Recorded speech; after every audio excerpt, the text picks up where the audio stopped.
test shot tenderizer with the NITRO CARD filler, space filler upper. Oh. Hey everyone, this is Jeff, and we've got a boring video for you today, but you might learn something. Originally, Tim was using a Russian tail wad for his tenderizer. Well, you can't get those anymore, so fortunately, we can now get the Goodale shot shell tail wads that are made in the USA. But because it has such a deep cavity, it requires a lot of powder to fill that space. So we're talking about 35 or 40 grains of long shot to avoid any airspace in there. When the slug is put in the shell, there's even more space that we need to fill. Now maybe I want to drive a 1 ounce slug at around 1450 feet per second and not have to drive it at 1600. Or maybe I want to economize my powder, and instead of using 40 grains of long shot, I can get away with using 30 grains with a loss of a velocity of only about 150 feet per second. Now, just a few years ago, you could buy a pound of long shot for about 30 bucks. Today, it is $45 a pound and rising. Now, a pound of powder is 7,000 grains. Now, if we're using 40 grains of powder, we should be able to get 175 shells loaded at a cost of 25 cents per shell just for the powder. If we drop the powder load to 30 grains, we should be able to get 233 shells. That's 58 more from that same pound of powder. And if you're doing large volumes, that's saving you $60 per thousand. So the only thing we're actually losing is about 150 feet per second and a little bit of recoil on top of that. But to be clear, Tim has no plans on reducing the powder load for these tenderizers. The purpose of the test is to actually learn more about the Goodale wads and how to fine-tune the powder load to get the velocities that we really want. Now, we recently tested some prototype slugs from Tim called the Rook. There were only 10 of them in existence, and I didn't want to screw things up. And I felt that if we had used 40 grains of powder, we would have done that, because it's entirely possible to create so much pressure that you start damaging the wads themselves. So in order to control the amount of powder and get it down to 30 grains, I used the BPGS gas seal. Well, the first problem of using this gas seal is now we have to use a 3-inch hole instead of a 2 3/4. The second problem is the gas seal itself is 8 cents, so we're spending 8 cents to save 6 cents in powder. That makes no sense.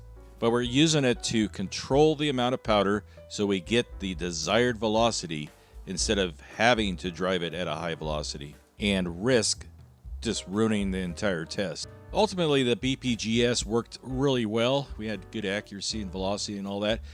You can see that the center of that gas seal is blown out and it's kind of flying around there like a little donut.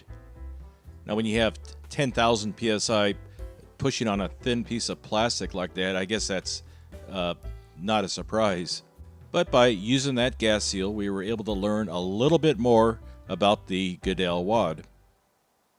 So how else can we reduce the powder load without having to use a longer hole, without stuffing it full of wet toilet paper or cream of wheat? I mean, stuff like that is not going to be very practical for large production, right?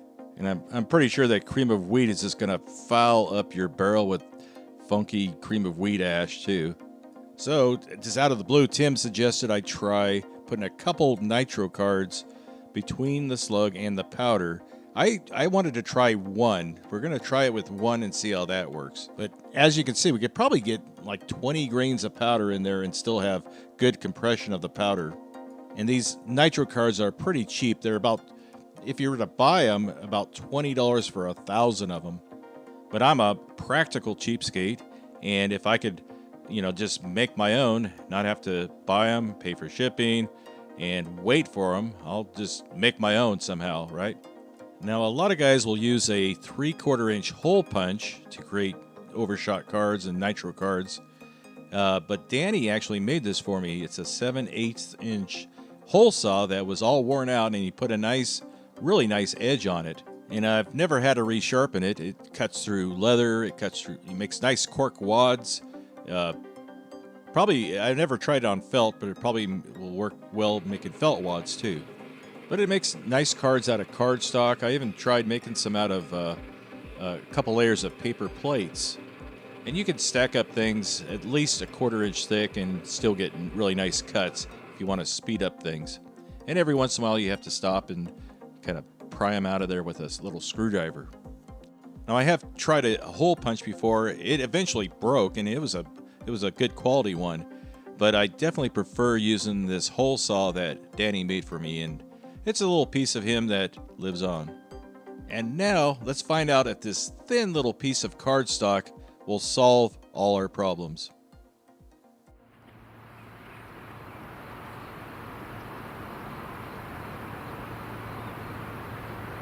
Okay, I'm ready. Here we go.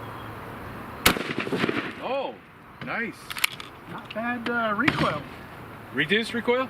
Not very much. Yeah, it should have been reduced. Yeah, It's only 30 instead of like 40. yeah, that wasn't a bad pump at all. Okay, I'm ready. Here we go.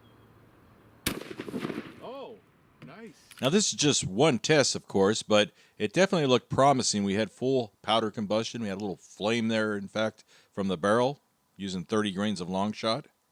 Now, sometimes these slugs behave kind of weird going down range. They'll oscillate a little bit at first, and then as they get down range, it'll buffer out and smooth out.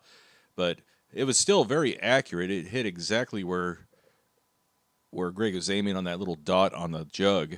But using just that one thin little nitro card was enough to solve a lot of our problems, and we learned a little bit more about the Goodell wads.